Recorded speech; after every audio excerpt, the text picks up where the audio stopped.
Our next speaker is Inspector Terry Young. He's the chair of success as well as a VPD inspector for diversity, inclusion, and Indigenous relations.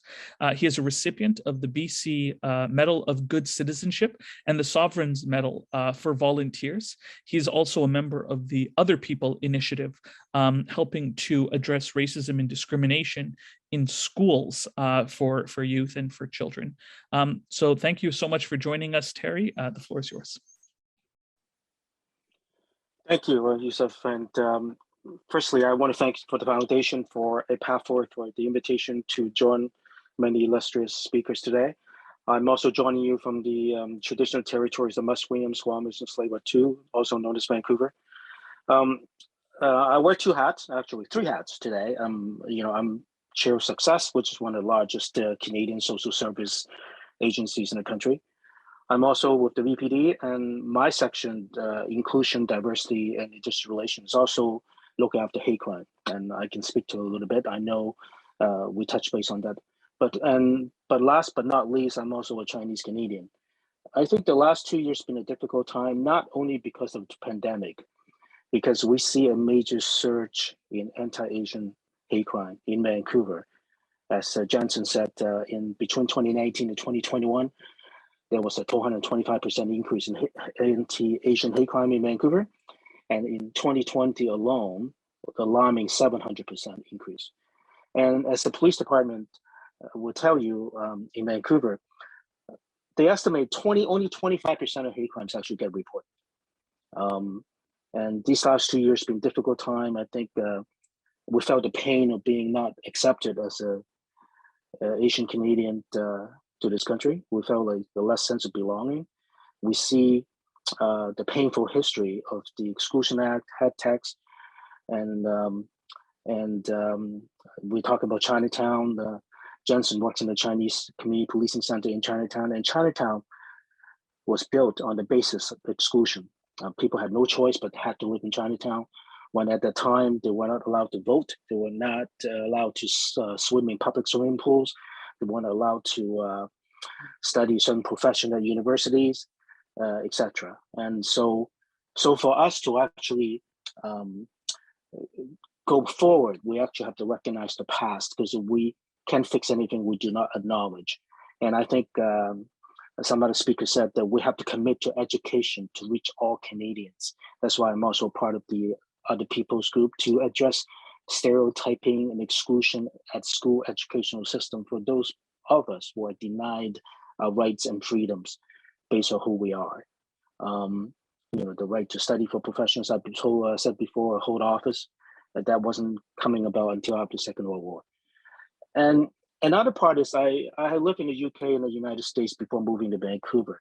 I finished my undergraduate studies in the US, and America talks about being American first, the melting pot. But in Canada, ourselves talk about multiculturalism. But at times we're not comfortable to talk about racism. I often hear there's no racism. Some journalists in Vancouver actually said there's no anti-Asian racism in BC because we have so many Asians. So that's a really different concept for me to understand. The sad part is many of us feel a less sense of belonging, especially Asian Canadians the last 2 years, because many of us are still targeted for our cultural and religious background. And as Muslim, you're too familiar why sometimes we are singled out because we are different and we look different. And so we must admit that. Now, there are a couple of things we've been doing that have been happening will help address this. One is the VPD has online hate crime reporting in 13 languages that will help make it easier for people to report hate crimes, because the collection of data, as the province stated, is really important. The second part is success. We've been focusing on bystander education. It's not enough for a person to say, I'm not a racist, I wasn't part of any things that happened in the past. I don't really want to talk about it, and I don't see color. Well, that it's very subjective, because racism still happens in this country, and we need to talk about it. And we also have to, besides have one heart and one mind, which is great, but just because you don't share the ideology of one heart and one mind doesn't give you justification to maim and kill people and resort to violence to make a point. The replacement theory, obviously, it's alive and well in many sectors. It's unfortunate.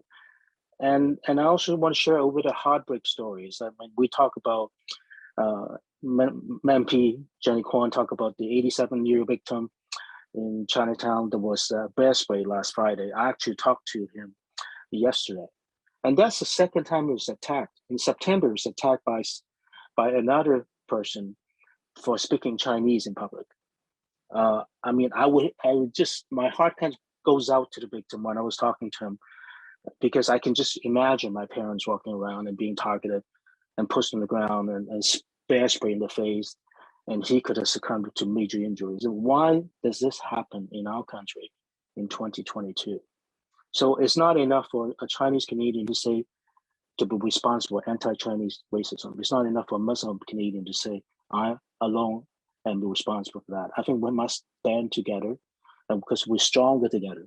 At the end of the day, I think we should subscribe to the fact that if we can live up to the full potential, we can all belong instead of marginalizing and targeting other people based on where they come from and the religious background or the cultural background, that this country will live its full potential and that we can all going to be better off.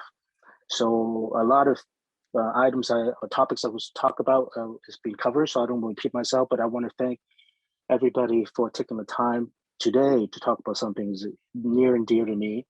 And I think above all, the fact that we're here speaking on behalf of the victims in the 80s and the 90s with language barriers, with being low income, they have no voice.